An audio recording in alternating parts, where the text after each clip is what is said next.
60 വയസ്സായി വാർദ്ധക്യം വന്നടുത്തു, എഴുന്നേറ്റ് നിൽക്കാൻ പോലും വയ്യാതായി.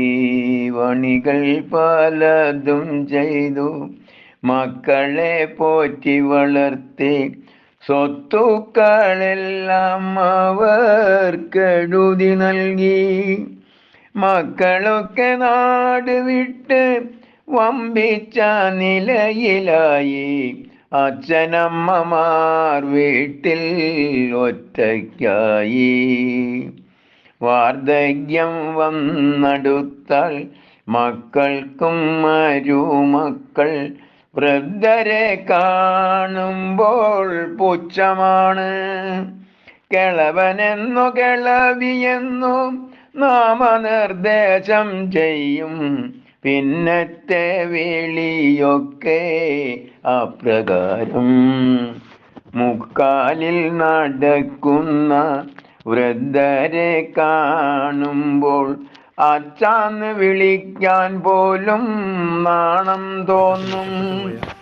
എന്ത് പറഞ്ഞാലും ഏതു പറഞ്ഞാലും എന്തു പറഞ്ഞാലും ഏത് പറഞ്ഞാലും കോപത്തിലാണവരുടെ പ്രതികരണം.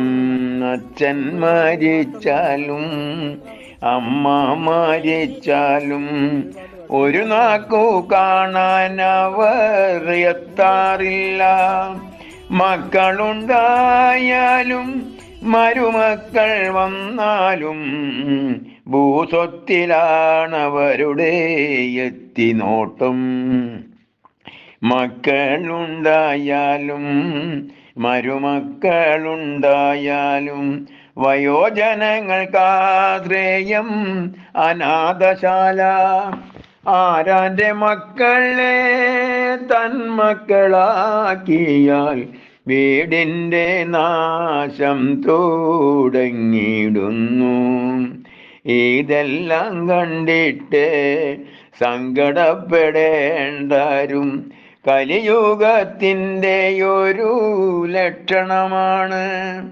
വിത്ത് വിതച്ചിട്ട് വളമിട്ട് നോക്കുക, ഫലം കിട്ടും എന്നാരും കരുതിടേണ്ട.